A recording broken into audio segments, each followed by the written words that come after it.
Ce soir de septembre 1994, à la Biennale de Lyon, une œuvre bouleverse le public du TNP de Villeurbanne, Still Here du chorégraphe américain Bill T. Jones.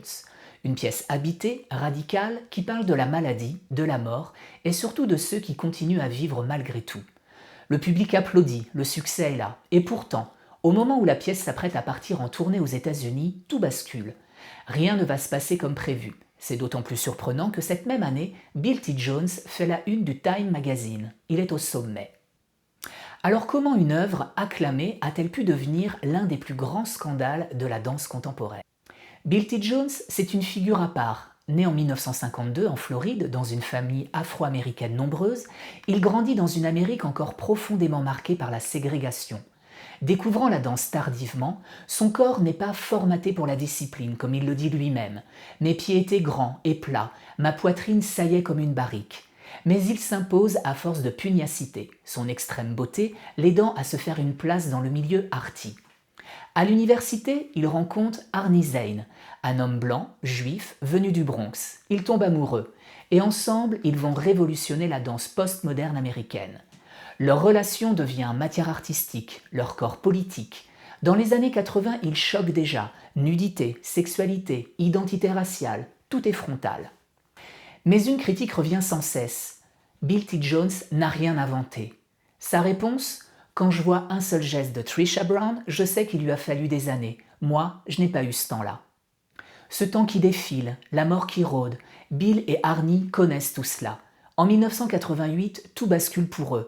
Arnie Zane meurt du sida. Bill T. Jones est lui-même séropositif. Sa danse devient alors plus urgente, plus politique, plus vitale.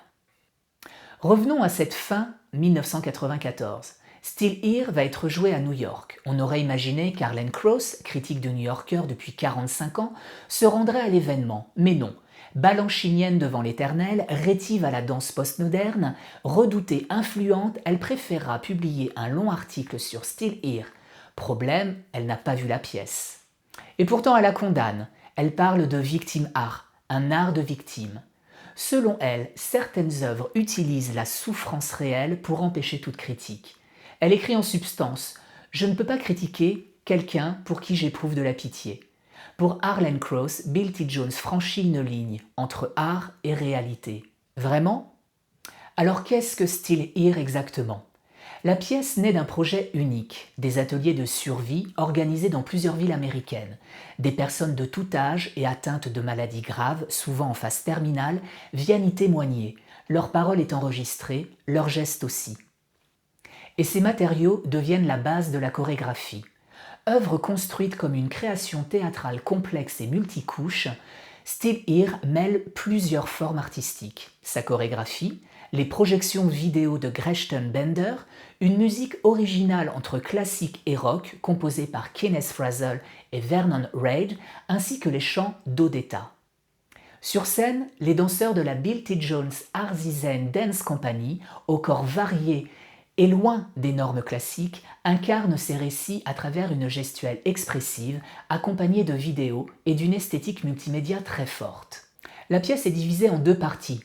Still, plus abstraite, qui traduit une lutte intérieure universelle, et Here, qui montre comment cette lutte s'inscrit dans la vie quotidienne. Fidèle à une approche non narrative et très métaphorique, l'œuvre ne raconte pas directement les témoignages, mais en propose une interprétation sensible et immersive. Après l'article d'Arlen Cross, tout s'enflamme. Les intellectuels se divisent. Certains la soutiennent, Susan Sontag, Camille Paglia, d'autres défendent le chorégraphe, Tony Kushner, Joyce Carol Oates. Le débat devient national. Le magazine Time, encore lui, parle du plus grand scandale artistique depuis l'affaire Mapplethorpe, dont les clichés esthétisants saisissent des sexes noirs turgescents aussi bien que des bouquets d'arômes. Ironie de l'histoire, beaucoup de ceux qui ont réellement vu Still Here ne partagent pas vraiment l'avis d'Arlen Cross. Certains critiques parlent d'une œuvre majeure et saisissante. D'autres sont plus nuancés, trouvant que la danse n'est pas à la hauteur du sujet, que l'émotion est trop forte, presque écrasante. Mais tous reconnaissent une chose, on ne sort pas indemne de cette pièce. En France par exemple, le public reste silencieux, pas d'ovation, mais une forme de sidération. Après Still Here, Bill T. Jones continue son œuvre empreinte de postmodernisme qui ne tarde pas à être dépassée par de nouvelles tendances. Il n'empêche qu'il devient une figure majeure de la danse américaine, qu'il triomphe à Broadway avec le musical Fela ou dans des rétrospectives programmées par de grandes institutions américaines, il reçoit en 2010 l'un des Annual Kennedy Center Honors par le président Obama himself. Sa compagnie tourne toujours aujourd'hui et en 2024, Still Here est même remonté avec une nouvelle génération de danseurs. 30 ans après le blitz médiatique, avec un autre regard, celui de l'histoire, aujourd'hui la pièce est vue comme un réel témoignage des années SIDA, une œuvre pionnière dans l'usage de la vidéo, une danse qui ose affronter le réel. En conclusion, on peut refuser l'œuvre de Bill T. Jones, on peut la critiquer, mais une chose est certaine, on ne peut pas en nier la force, parce que Still Here n'est pas seulement une pièce de danse, c'est une question posée au spectateur.